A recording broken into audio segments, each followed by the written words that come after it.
전원합의체의 회부가 됐습니다. 이재명 정치적 운명은 대법 손에 달렸다.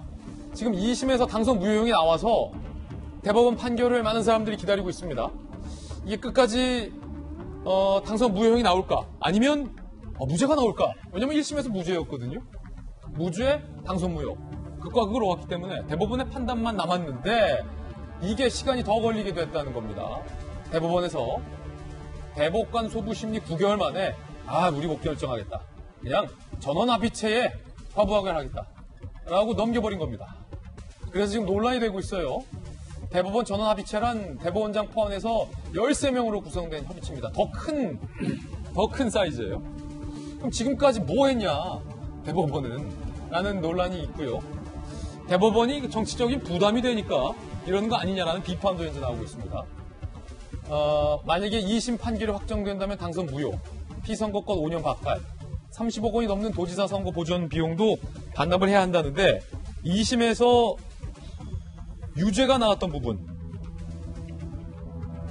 경기도지사 토론회에 나왔던 발언 때문이었습니다. 그때 발언 한번 들어보시죠. 형님을 정신병원에 입원시키려고 하셨죠? 저는 그런 일 없습니다. 보건소장 통해서 하지 않았습니까? 그런 일 없습니다. 정신병원에 입원시킨 것은 형님의 부인, 그게 제 형수와 조카들이었고 그 권한은 제가 가지고 있었기 때문에 제가 어머니한테 설득을 해서 이게 정치적으로 너무 시끄러우니 하지 말자, 못하게 막아서 결국은 안 됐다라는 말씀을 또 드립니다. 판사 출신형을 나와 계시잖아요. 네. 방금 이 발언이 공직선거법상 허위사실 공표에 해당한다라고 2심에서는 벌금 300만 원. 이렇게 되면 도지사직을 상실하게 되는 건데 대법원이 그럼 이 발언이 허위사실인지 아닌지 여부만 판단해주면 되는 심플한 상황 같은데 왜 그거 결정 못하고 전원합의체로 넘겨서 다시 시간을 끄는 겁니까?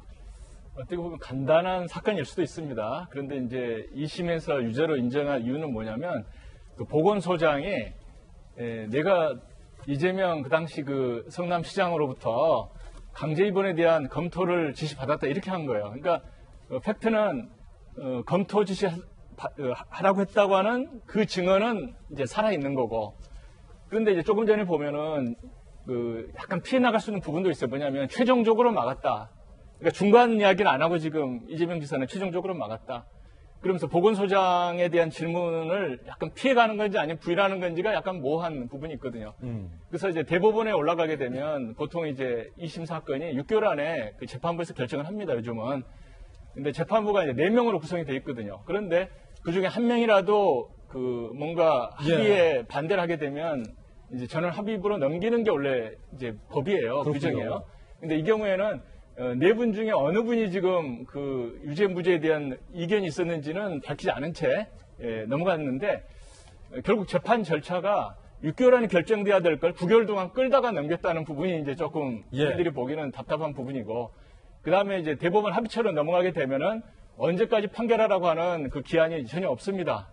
그렇기 때문에 경우에 따라서 이제 대법원에서 이 심리를 좀 뭐 심도 있게 이렇게 선의를 해석할 때 하다 보면은 지사 임기가 끝난 다음에 판결이 나올 수도 있고, 그래서 지금은 그 변호사들이 그런 이야기 하죠. 대법원 전원 합의체로 넘어가면은 이제 함흥차사다. 언제 돌아올지 모른다. 이런 얘기 하는데 일단 함흥차사가 된 사건이라고 저는 생각합니다. 그렇군요. 김광삼 변호사님, 오늘 동아일보 기사는요, 이 기사에 대해서 결국 이 지사가 요청했던, 이 지사가 선택했던 시간 끌기 전략을 대법원이 채택한 거다라고까지 썼는데 어떻게 보십니까? 시간 끌기를 의도적으로 하는 걸 대법원에서 채택했다 이렇게 보기는 좀 어려울 것 같고, 그렇습니까? 일단 변론을 한 전략이 먹힌 거다 이렇게 볼 수도 있죠. 그런데 지금 사실 우리 고 변호사님께서 자세히 설명을 해주셨지만 일단 소부에서 결론이 안 난 것 같아요. 그러면 그 중에 한 분 정도가 아주 강력하게 이거 자체는 죄가 될 수 없다 주장한 것 같습니다. 왜냐하면 1심에서는 무죄였거든요. 그래서 전원 합의체 원래 이제 회부를 하려면 이제 소부에서 의견이 이게 조율이 안 되는 경우가 있고, 그다음에 이전에 판례를 바꿔야 하는 경우가 있고요. 세 번째로 이제 굉장히 여론의 관심을 맞은 그런 사회적으로 그런 사건에 대해서 전원 합의체를 넘길 수가 있는데, 일단 소부에서 4명의 법관이 의견 일치를 못 받기 때문에 넘길 수 있는 근거도 되는 거고요.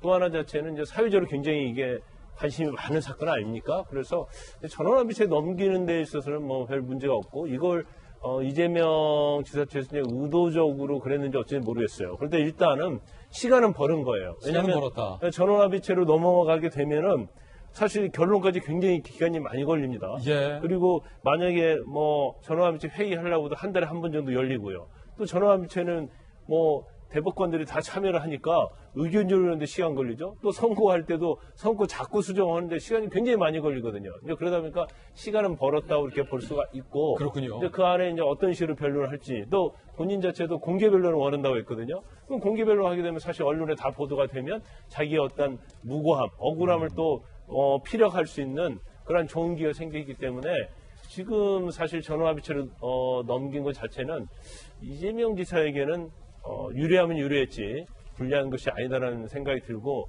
또 뭐 이런 얘기도 많이 나오고 있어요. 13명 대법관 중에서 9분이 현 정권에서 임명되기 때문에 전원합의체로 넘어가면서 이재명 지사에 굉장히 유리한 그런 국면이 형성된 게 아니냐 그런 법조인들의 시각도 있죠.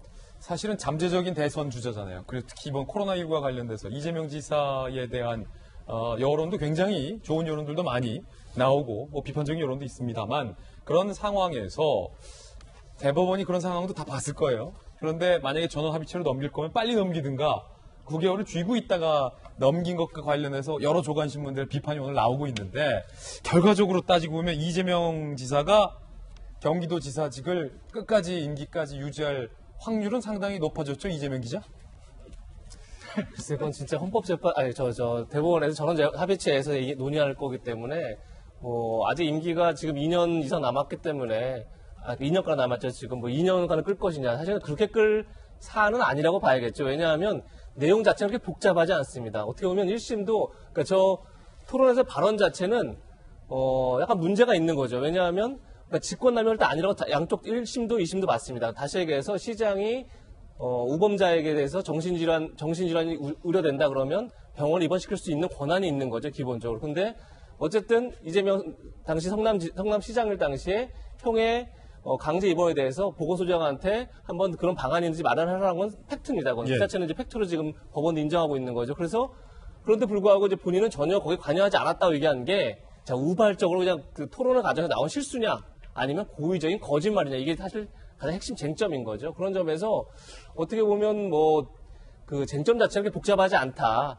다만 이제 그것을 어떻게 볼 것이냐에 대해서 소부에서 대법관들이 여기를 갈렸다. 그래서 이제 다시 좀 전원합의체 넘긴 건데 전원합의체에서도 분명히 이제 변론 절차를 거쳐야겠죠. 왜냐하면 나머지 8명의 9명이죠. 9명이 사실 이 내용 자체를 계속 변론까지 있었던 게 아니기 때문에 하지만 그 일정 자체 2년간이나 끌 정도로 복잡한 사안이니까 그렇진 않아 보이고 따라서 신문마다 약간 의견이 달라 보이던데 연말에 날 수도 있고 아니면 내년 초에 날 수도 있고 그래서 임기를 다 채우고 판결이 나올 가능성은 높진 않다고 저는 그렇군요. 생각합니다. 예. 이 판결에 따라서 만약에 무죄가 된다면 2심을 뒤집는다면 이재명 지사는 바로 대권행위 장애물이 없어지는 거고 만약에 2심과 같은 직상실형이 나온다면 대권에 크나큰 걸림돌이 하나 나오는 크나큰이 아니라 못 나오는 거죠. 그야말로 이게 지금 300만 원 이상 벌금형이 나오면 2심처럼 그럼 5년간 선거에 선거권이 나올 박탈되니까. 수 없기 때문에 선거에 대선 나올 수 없는 거고 이게 정치적 파산뿐이 아니라